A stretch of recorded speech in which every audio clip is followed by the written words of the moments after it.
Fala aí, meu povo, tudo certo? Não, eu não parei com os vídeos de questões e teorias e aulas e blá blá blá para o nosso concurso aí da banca FGV, né? Trazendo aí essa conversa com foco principalmente aí no nosso concurso do MPU especificamente. Tal. Agora também tem MP Rio de Janeiro tal. Outros concursos que a FGV vai cuidar aí pela frente, a gente pode fazer. Não parei, quis trazer também algumas notícias importantes para você durante a semana, mas vamos conversar aí hoje sobre um tópico de ato administrativo, que você sabe que é importante pra cacete, e que é um tópico que a FGV ama trabalhar e que tem vários pontos ali que a galera mais rasa, no bom sentido da palavra, se arrebenta muito.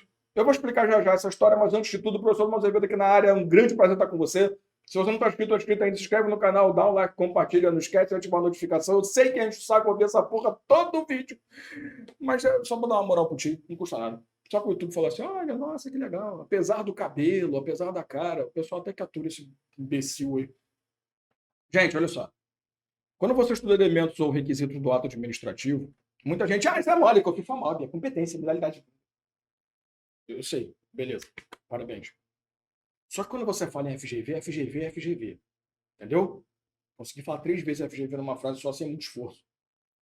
A FGV ela gosta de ir um pouquinho mais fundo nessa história de competência, finalidade, forma, motivo e objeto. Então eu selecionei 3 questões recentes da FGV, claro, todas elas do final de 2024, tá? Até porque 2025 a gente não tem uma amostragem muito... Questões muito boas, mostrando exatamente como que essa banca é em relação a esse assunto. Óbvio que nada impede que ela traga uma questão extremamente simples na prova. Mas eu prefiro chutar o balde do que pegar leve, porque aí, se vier uma prova tranquila, a gente vai embora. Vamos logo para a tela, para não te enrolar muito. A primeira questão fala o seguinte: Rafael, no exercício de suas atribuições como servidor público no cargo de técnico judiciário do TJ do Estado de Roraima, foi questionado sobre quais elementos do ato administrativo podem ser discricionários. Nesse contexto, ele indicou corretamente os seguintes elementos. Aqui já entra... Parabéns, Dalma. Eu queria deixar uma página em branco e deixei no lugar errado.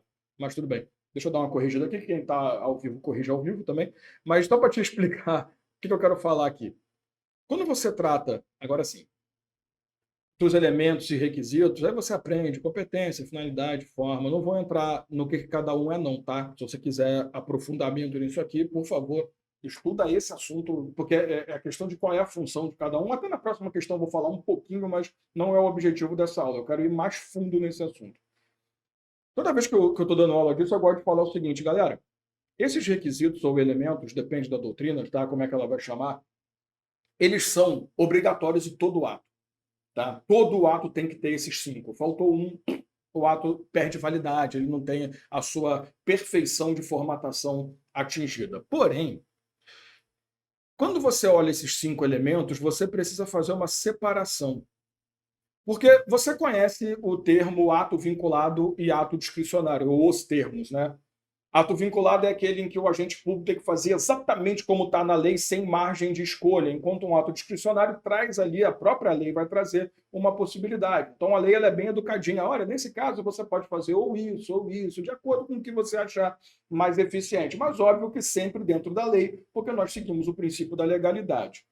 E o grande detalhe é o que separa um ato vinculado do discricionário. Sim, eu sei que ficou claro, mas vamos levar isso para dentro da ótica de elementos, tá? O que faz um ato ser vinculado? De novo, é aquele que você não tem margem de escolha nenhuma. Então, tudo é imposto a você.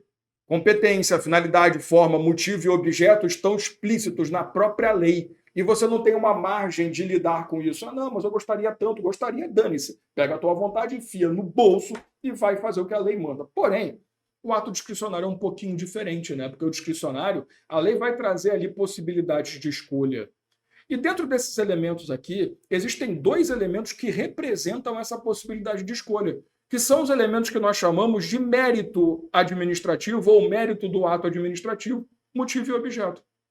Porque, veja bem, se uma lei me diz que eu posso fazer A, B ou C, a competência não muda. Eu não tenho competência discricionária, porque eu tenho que ser agente público competente para fazer aquele ato. Então, a competência ela sempre é vinculada, sempre. Inclusive no ato discricionário. A competência é vinculada. A finalidade também, ela é sempre interesse público, então também é vinculado. Isso aqui é um elemento vinculado de qualquer ato administrativo do mundo. A forma também, porque eu tenho que seguir uma forma prescrita ou não proibida em lei. Também é vinculado. O que faz um ato discricionário ser discricionário é a possibilidade que você tem de lidar com o motivo e o objeto de forma distinta.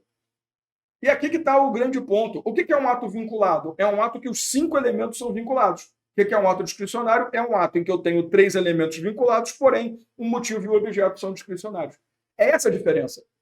Isso é tecnicamente um ato vinculado e um ato discricionário. Ficou claro isso? É o que nós chamamos de mérito. Então, quando a lei fala você pode optar por A, B ou C, a competência é a mesma, a finalidade é a mesma, a forma é a mesma, porém, o motivo vai mudar. Porque motivo, você lembra, né? É a previsão legal de cometer aquele ato. Então, se eu fiz A, eu segui o artigo A. Se eu fiz B, eu segui o artigo B. Ou pode ser o artigo A, inciso primeiro, artigo B, artigo A, inciso segundo, não importa. Eu estou mudando o motivo, a previsão legal é distinta, assim como eu mudo o objeto. Porque se o objeto do A era advertência, o objeto do B é uma repreensão, o objeto do C é uma censura, claro que tem diferença, gente, eu sei, eu estou dando só um exemplo para facilitar, tá? Então o objeto muda, porque quando eu faço um ato com motivo A, o objeto é A. Quando eu faço um ato com motivo B, o objeto é B. Então, eu gosto de dar esse exemplo de sanção, apesar da lei ela ser bem direta em relação a, em muitos casos, pelo menos, tem outras que não, tá? Ah, se fizer tal coisa, tem que ser advertência. Mas tem outras que não, tem outras que falam, ah, se for negligente. Então, pô, cara, o motivo da negligência é diferente do motivo da, sei lá, de uma ação, de uma falta grave que pode ser demitido. E é aqui que entra a jogada. Quando você decide, vamos trazer para um modo mais simples, tá? Uma ação discricionária de concessão de licença particular para tratar de assuntos particulares. Quando você decide que sim, o motivo e o objeto são diferentes do não. O objeto é deferimento da licença, o objeto vai ser o indeferimento da licença. Então, aqui é que está a diferença num ato vinculado e discricionário. No ato vinculado, eu teria ou não que conceder naquele caso. No discricionário, eu posso ou não. E aí, se eu quiser conceder, se eu quiser deferir a licença, o motivo é um, o objeto é um. Se eu quiser indeferir, o motivo é outro, o objeto é outro. Ficou clara essa história? Então, ó, voltando. Quais são os elementos que fazem um ato ser discricionário? O motivo e o objeto. Letra D de Dalmo. Tinha que ser, né? Ah, porra. Letra D de jeans, para você não ficar falando que eu estou puxando o meu próprio saco. Tá? Então, ó, questãozinha boa, né? Isso é FGV. Uma coisa simples, tá? Isso aqui não é nada evoluído, nada. Meus alunos estudam isso aqui de começo. No CA. Nem existe mais, né? Agora é primeiro ano. Adão, vai se atualizar. Sobre os atos administrativos, analise as afirmativas a seguir. 1. É suficiente para garantir a validade de um ato, exposição de competência, finalidade e objeto, mas nem falso. Foi o que eu falei, eu preciso dos 5. Não interessa se o ato é vinculado ou discricionário, eu tenho que ter os 5. Faltou um, não tem valor. Então aqui está errado. Errado, falso, sei lá como é que vai vir a questão, né? A única e exclusiva finalidade de todo o ato administrativo é o interesse público. Claro que tá errado, né? Não, tá certíssimo. Cara, é aqui que entra. Pô, cara, eu amo isso aqui. Toda vez que aparece na prova uma questão que fala somente, exclusivamente, ela está errada. É que tu toma na rabeta por causa desses macetes de merda que a galera gosta de ensinar por aí. Porque quem ensina essa porra é que não entende nada de concurso. É que acha que descobriu o macete. Então passa em 30 concursos no ano só. Aí eu vou me convencer que você descobriu o macete. Gente, tá certíssimo isso aqui. A finalidade é o interesse público sempre, exatamente por conta da finalidade ser um resultado do princípio da impessoalidade ou do princípio da finalidade, que não é a mesma coisa, mas é a mesma coisa quando você vai fazer a análise dos resultados e efeitos. Está certíssimo isso aqui. Porque em momento nenhum você pode tomar uma decisão pensando em interesse privado, interesse pessoal, sempre interesse público. Então, ó, as máximas do concurso, como é que podem te levar para o buraco fácil, fácil? Né? Eu adorei essa questão. Por isso que eu falo que a banca sabe exatamente como que o pessoal gosta de ensinar por aí, porque eles fazem questão sabendo que você vai escorregar. O objeto do ato administrativo pode não estar previsto expressamente na lei e é através dele que a administração exerce seu poder, com certeza. Não precisa estar expresso na lei qual o objeto daquele ato, até porque o objeto é o próprio efeito que se busca. Eu não preciso necessariamente falar ali, o objeto, concessão de licença para. Não, pô. Você está lá, se foi apresentado os requisitos tal, você tem tal solicitação, beleza, está aceito, vamos embora. Você vai conceder a licença, uma concessão de licença. Mas eu não vou chamar de concessão de licença, de não sei o quê. Pode chamar e não pode chamar. A ideia aqui é que esse objeto do ato administrativo, ele não precisa estar exposto qual é o objeto que se busca com o ato. A própria formação do ato já leva ao objeto. É uma consequência. É por isso que eu até brinco na minha aula. O objeto é o elemento mais difícil de entender, porque o objeto é o próprio ato. Qual é a função, o objetivo do ato? É o ato. Então, pronto, é o objeto. Então, não precisa estar explícito, não precisa estar expresso. Ou seja, vai estar implícito, vai estar subentendido na produção do ato e no resultado que se busca. Só isso. Essa é a lógica do inciso do item 3, e está certo. E é uma questão filha da mãe, porque é uma questão completamente doutrinária que usou livros de grandes doutrinadores para poder construir isso aqui. Então nós temos aí 2 e 3 apenas como corretos, gabarito letra I. Inclusive, se parar para pensar, né, o caso do ato discricionário, né? Ele não necessariamente precisa dizer qual vai ser o efeito, ou o nome daquele efeito, ou prever exatamente qual vai ser a conduta, porque você tem discricionariedade de acordo com os efeitos. Não entenda isso como, não tem que estar expresso o que vai acontecer. Não, o resultado jurídico não precisa estar expresso. Pode estar expresso o ato em si, mas o resultado imediato, o que vai se atingir com aquilo, não necessariamente precisa estar expresso, tá? Isso vai estar subentendido, digamos assim, beleza? Essa questão aqui, para mim, também ela é linda, linda. E a outra que mostra o quanto que você precisa estudar corretamente o assunto.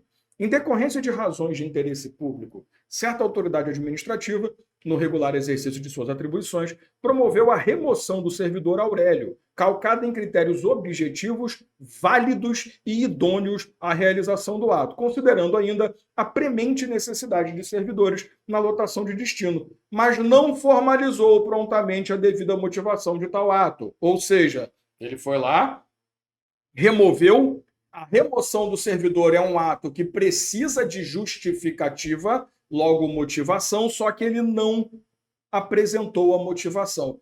Agora que eu percebi que a questão ela entregou a resposta, meu Deus do... Deixa eu falar, depois a gente fala. Aurélio tem conhecimento que não houve favoritismos ou perseguições, pois de acordo com as regras, ele era realmente o servidor que poderia ser removido. Então Aurélio, não, tudo bem, tem uma Aurela, né? Desculpa, podre essa. Corta, editor. Corta não.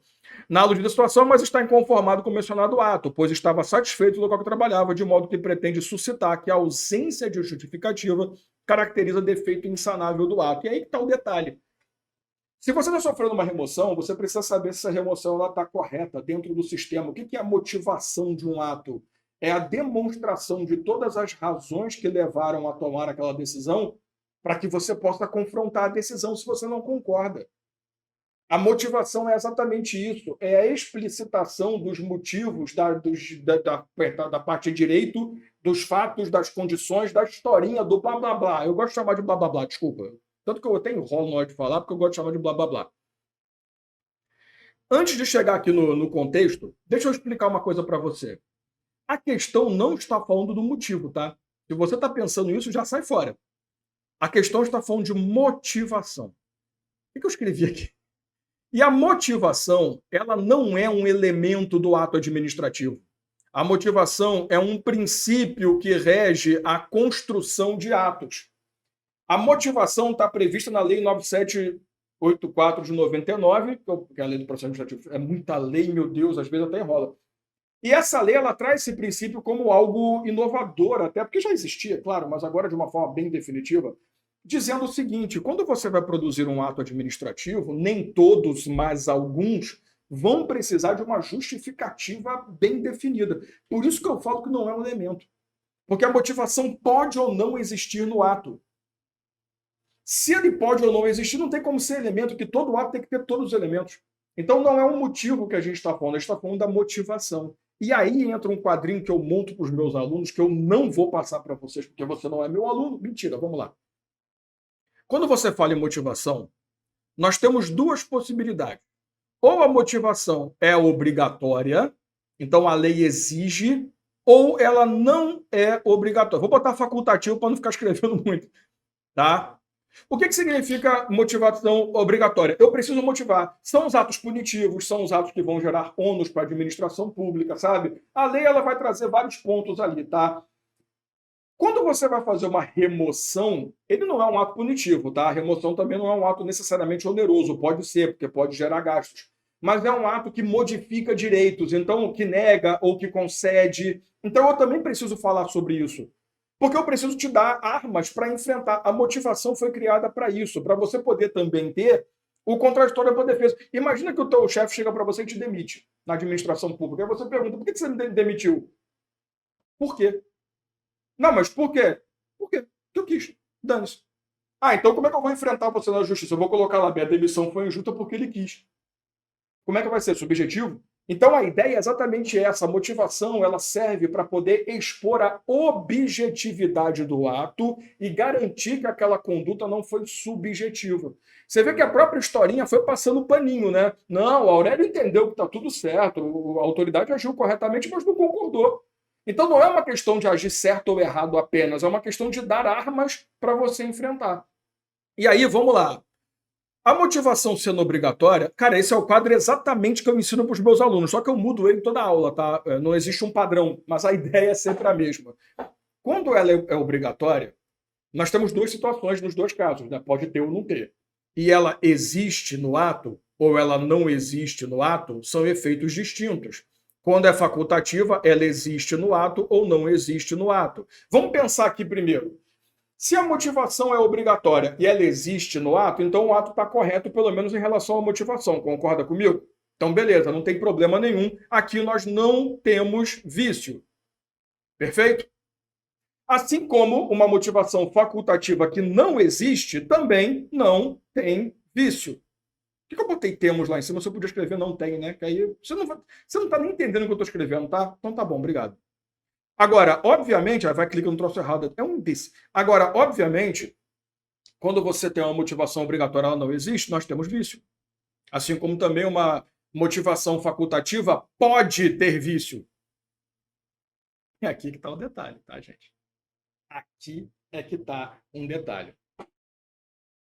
Gente, isso aqui é ouro, cara. Meu Deus, eu tô te dando ouro.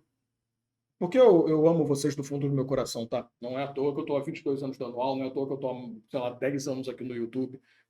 Isso aqui é ouro. Presta atenção. Se a motivação é obrigatória, mas eu não motivei, nós temos um vício. Perfeito? E toda vez que você fala em vício de ato administrativo, o vício acontece em um desses elementos aqui. Tá? Você percebe que ele até fala na questão, o vício é sanável, insanável. Isso daí até poderia ou não ajudar, tá? Ajudaria, mas não vai mudar nada. O vício de um ato administrativo está em um desses componentes aqui. Vamos pensar, se a motivação era obrigatória, mas não foi feita, significa que eu estou ofendendo o que dentro da competência da formação do ato? A forma. Porque se a apresentação da motivação é obrigatória, é porque a forma do ato não foi correta. Por isso que eu falei que a própria questão não formalizou, deu na mão a resposta. Agora, se a motivação é facultativa e ela existe do mesmo jeito, por que pode ter vício? Porque se eu motivei um ato que eu não precisava motivar e o motivo não é correto, é ilegal ou não existe, inclusive o nome disso é teoria dos motivos determinantes. Por que o nome é teoria dos motivos determinantes? Porque nós temos um vício aonde? No motivo. Porque o motivo é a exposição de razões legais e de fato que me levam a cometer aquele ato. Então, se eu falei para você, vou dar um exemplo, tá? Exoneração de cargo público não precisa de motivação. Mas se eu estou exonerando, dizendo para você, olha, eu exonerei com base na lei tal porque ele cometeu tal infração e essa infração não existe, eu apontei os motivos de fato e de direito.